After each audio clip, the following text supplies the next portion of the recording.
What's up, y'all? Happy holidays. Thanks for purchasing our pizza making kit. I'm Mark. And I'm Danny. And we are The Square Pie Guys. Welcome to Danny's home. One thing we like to do is before you make your pizza dough or anything you're going to make in the kitchen is what the French call mise en place, which means the things that go in their place, more or less. And it's not what it means. It means things in place. And so we like to measure things ahead of time. Basically, guys, when you have any wheat-based flour, when you add water to it and start to agitate it, what you get is that these proteins combine into this stretchy mesh.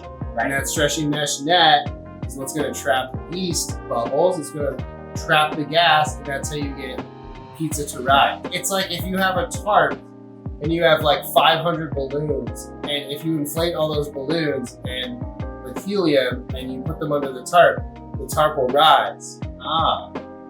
So we're making the tarp. Got it. With glue. Oh, okay, that makes sense. It's a balloon type gas capturing structure, Yes. which is made when you add water to flour. You get the gelatin and the gelatin and Glutenin. All right, guys, we've got everything in place, and it's time to start mixing and making your dough. So you're going to want to get all your flour in the bowl. You're going to want to combine the yeast and the salt in that same bowl. You're going to want to mix it together with a fork just to evenly distribute the flour, the salt, and the yeast. Once you've done that, you're going to want to pour in your 2 cups of water and just start mixing with a butter knife or a wooden spoon or something like that, just to kind of get all those loose ingredients combining. Then you can get in there with your hands. What you really want to start to be doing with your hands is just mixing everything evenly. You'll do this for a couple minutes until it starts to come together into a cohesive dough ball. You'll know when that is. The dough will start to get sticky, and you'll start to be able to get the flour off the side of the bowl with that dough ball. If it's feeling like too sticky or too scraggly, not to worry at all. You can always come back to this dough. You just want to walk away, cover it real quick, let it rest, and with time and temperature, that dough is going to come together. You've already done the foundational work to start that reaction, which is going to form gluten. Your yeast is activated, and this dough ball is already underway. So cover it, walk away, come back in 5 minutes, and then we're going to start working it into a nice smooth dough ball. If you're lucky enough to have a mixer, you can make a pizza dough with that. I'm going to start with my flour in the bowl like we did before. I'll add my salt. Scoop at the sink here. I'll add my yeast. I'm going to close it, lock it in, and then I'll just gently stir it. Oh God! I'm just kidding. So I'll let it go for about 30 seconds. And once it's mixed, I'm going to stop it. Here's my bowl just to check. That's good. Alright, and I'm ready to add my water and the oil. And I'm going to just lock it in, get it started slowly, and add my water as it gets.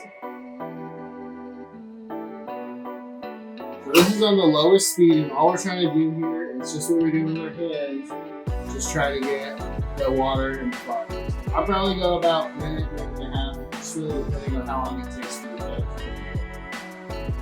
Just like what we did with our hands, the dough started to come together. It's still what we like to call shaggy, little bits of it. So we're good to go. I'm going to go ahead and put this back down again, and I'm going to add my oil. And again, slow as setting. I'm going to let this mix for about 30 more seconds. And once the dough starts to come together, I'm going to mix it at a higher speed, and then we're done. My dough is starting to come together. It's starting to pull away fully from the sides of the bowl. Just going to lift it up and inspect it. It's really starting to look good, so what I'm going to do is I'm going to pull it off the hook. Close this up again. I'm going to go at the speed of 3. And what this is going to do is, like we were talking about earlier, it's going to activate some of that glue, kind of form that tarp for our balloon. And in this situation, I'll probably just go for about 1 minute or 2 until the dough is really kind of come together and nice and smooth, and then we'll rest it. It's been about 2 minutes. I'm going to stop it. I'll lift it up. You can see the dough's going to pull cleanly away from the hook. That's a good sign. After a quick rest, the dough is ready to form into a nice tight dough ball. If you remember the tarp analogy from earlier, what we're trying to do is tighten that tarp around the gas as much as possible. To achieve that, we're going to start by folding the dough in on itself, hoping to get a nice sphere. Once we've gotten that shape, we can put it down on the counter and use our hands to twist and pull the dough tighter. You'll see I'm kind of pulling back and rotating as I go. Finally, I'll lightly oil the dough and place it in the same bowl that we mixed it in. We'll cover it with saran wrap and walk away. After a brief rest, our dough is ready to portion. For this recipe, we recommend breaking it into 3 or 4 pieces, depending on what you plan to do with it. You'll use your hands to form it into a nice, even log, and from there you can cut it into portions. Resist the urge to ground chop the dough when portioning. After you've portioned it, use your hands in a small bowl to cover it with oil and place it into the pan. At this point, it's not super important, but try to put the top or the tarp of the dough facing up. If you're using a square pan, again, it doesn't really matter if you keep it in that perfect round shape, but you do want to make sure it's oiled. From there, we'll cover the pan and let it rest for 50 minutes to 1 hour, depending on the temperature of your room. All right, now your dough's rested for about an hour. Should it be nice and risen? There should be a lot of gas in the dough. Now we're gonna go for the final push. What you wanna do is you wanna oil your hands lightly and using your palm and the pads of your hand, gently push the dough out into all 4 corners of the pan. Try not to be too rough here or to use your fingertips, because you'll risk degassing the dough and kind of canceling out all that progress you made over the last hour. Once you're done with that, you're gonna saran wrap the dough and it's on to the final proof. If you're baking your dough tonight, this stage is about anywhere between 2 and 4 hours, depending on how much time you have. If you want to put it in the fridge for a 1 to 2 night cold ferment, wrap it really tight and go ahead and do that. All right, so now that you got your dough all ready to go, it's in its final stage, its final proofing point, it's time to make your sauce. Now in terms of tomatoes, I like a whole peeled San Marzano can. You can find them at pretty much any local supermarket. If you can find Bianco di Napoli, those are my favorites. But either way, you want a whole peeled tomato. Crushed tomato will work well too, but then you don't necessarily get as much control over the texture of your tomatoes. 2 ways to break down these whole tomatoes. You can use your hands and just kind of squish them till you get the seeds out and you break up the fruit of the tomato, or you can use an immersion blender or a Vitamix. What you just want to avoid when you're using kitchen appliance to blend up the tomatoes is over blending them and introducing too much air into the tomatoes. Once you start mixing them up, you're going to want to add your seasoning. We add 1 teaspoon of salt and a ½ teaspoon of oregano, but don't let us be too prescriptive here. If you want to use some dried basil, some garlic powder, some oil, do it, have some fun. This is your pizza. Most traditional Detroit style pizza sauces are cooked down, simmered for a long time. We don't do that at Square Pie Guys, but if you want to try it that way, go right ahead. You can just take this tomato mixture, seasoned tomato mixture that you're using here, put it on your stove over low heat. But once you get your sauce ready, put it in a container and get it in the fridge until you're ready to bake your pizza.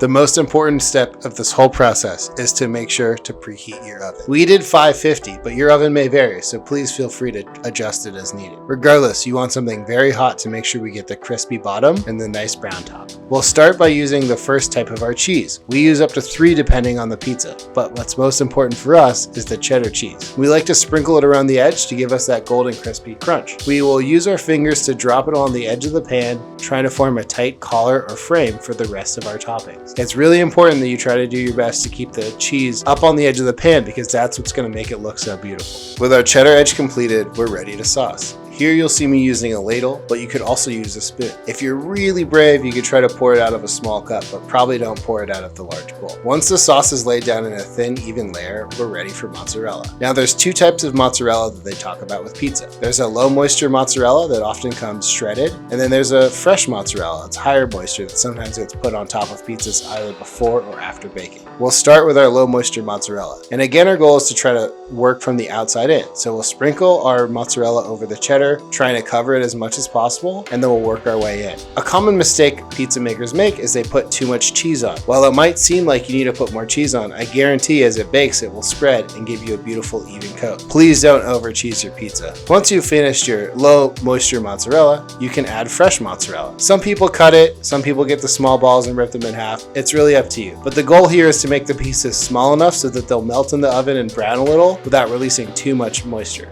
Once we've evenly distributed the mozzarella, we're ready to bake. Depending on your oven, your pizza will take between 12 and 18 minutes to bake. The best way to check it is to use a heavy-duty kitchen towel or an oven mitt and to grab the pan by one edge and to use a spatula to look at the bottom. You may notice that when you try to put the spatula next to the pizza, it's hard to get it under. To loosen it, you'll just want to move the spatula around, kind of shaking as you go. What this will do is release the cheese and allow you to look at the bottom. What you're looking for is a nice crispy cheese edge and a nice brown bottom, something that has a good stiff crunch to it. If the pizza's fully cooked, you'll take it out of the pan and rest it. Think of your pizza like any other baked good. And with that in mind, we recommend resting it on a rack. We rest anywhere from 3 to 5 minutes depending on how busy we are, and then we're ready to cut and serve. So we have some of our lovely finished pizzas here. Go ahead and cut it. At the store we do 4 cuts, but We have a giant machete. make sure you have a giant machete in your kitchen. I'm gonna go ahead and cut it into. Do 4, come on. Oh, I'll let's do do an 8. I'll do 6. Let's do 8. I'll do it. So, just some samples of toppings. So this one is actually some roasted potato and chard. We have some lovely basil here. So maybe we'll finish Take it a with little shot of the booty real quick. Yeah, I did Look a at butt. that pizza booty. Very nice. Gonna flick it. Oh! Wow, does that hurt? And how do you want to finish? Should we just do some Parmesan? Yeah, parm. A little basil? Yeah. Tear some basil for me? I'll tear some basil. Yeah, alright. You tear some basil. Oh, look at this beautiful basil. We bought it just like this. This beautiful thing here. We sell in a mason jar. It is $12. Alright. Just kind of tear it up in Tear little it up. pieces. You can cut it if you want. Don't have to. And just throw it on there. Like you're mad. Hey. I'm mad at you, basil. Maybe a little olive oil there. Basil A hated. little drizzle. Ruined my man. Um, And then, just do a little bit of olive oil. And that's looking gorgeous. I don't know. That's all that's left. You gotta eat it. Guess so, Danny. Alright. Happy holidays, guys. Thanks. Happy holidays, man. Yes, happy holidays, Thanks for Danny. bearing with us. Mmm. Which I don't want pictures of wearing. Cheers. Cheers, Danny. Good, bro.